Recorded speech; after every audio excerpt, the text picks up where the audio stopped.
Hello and welcome again to Tommy Talks TV. I have a special announcement for all my friends in Lagos and in Abuja.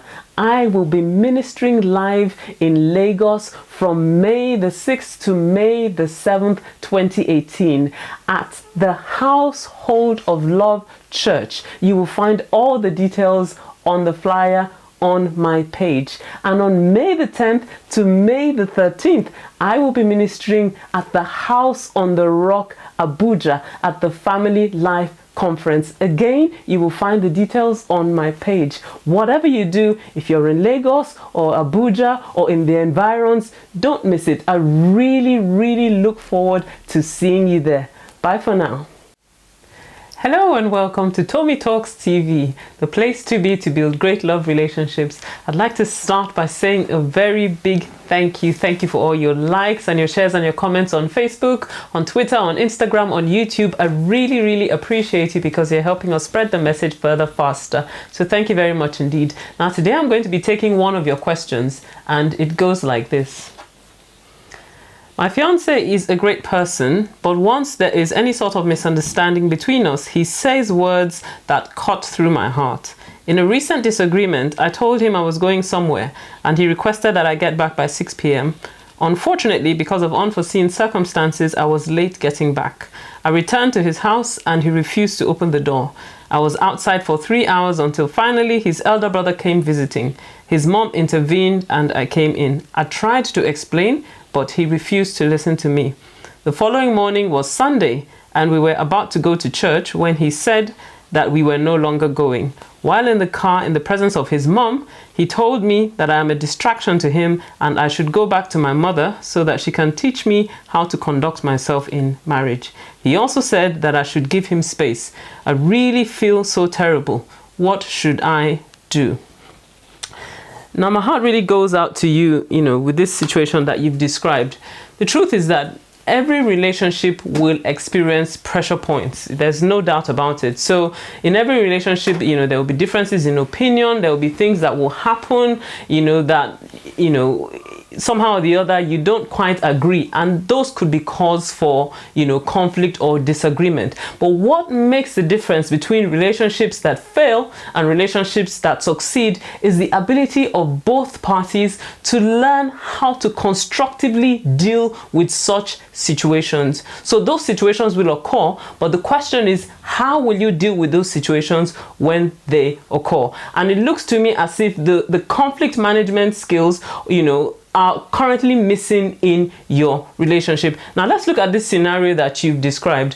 Obviously, it must have been important to him for him to have, specifically mentioned to you that he wanted you to be back at a particular time. So clearly that's something, that was important to him and he was hoping that you would honor that request. But obviously things happen, from time to time, and as you've explained, somehow this was an unforeseen circumstance that, you did not expect. Perhaps you could have mitigated the situation a little bit by maybe sending him a text or giving him a call while you're away to just explain to him, well, sorry, I've been delayed, this is what's happening, but I'll be back soon. And that might have helped the situation. However, regardless of the kind of situation that arises, mistakes will always happen in relationships. And if you're in a relationship where there is no room for mistakes whatsoever, that can be a very challenging place to be indeed. So for you to be in this sort of circumstance where it looks like you're constantly walking on eggshells around this person because you're afraid about how he's going to react, if something goes wrong somewhere, that's a very difficult place to be. And particularly, it surprises me that he could go to the extent of, talking like this and behaving like this, even with his mother present. So that suggests to me that this is a habit that he has grown up with, over the years, and he's become so entrenched in it and so used to expressing his anger in a destructive manner that he doesn't actually realize that there is a challenge there. So, you need to ask yourself, first of all, does he realize there's a problem?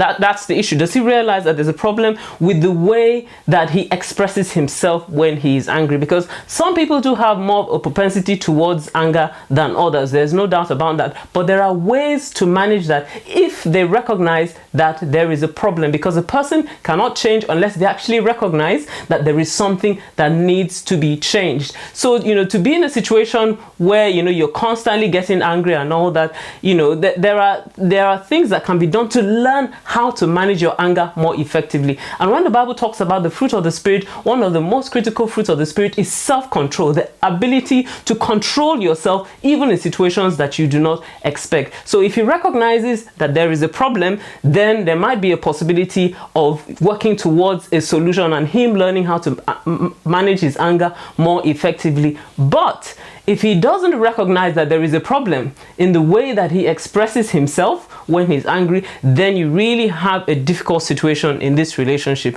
because there is no doubt that if he expresses himself this way even before you get married, when you have gotten married, it's going to be even worse.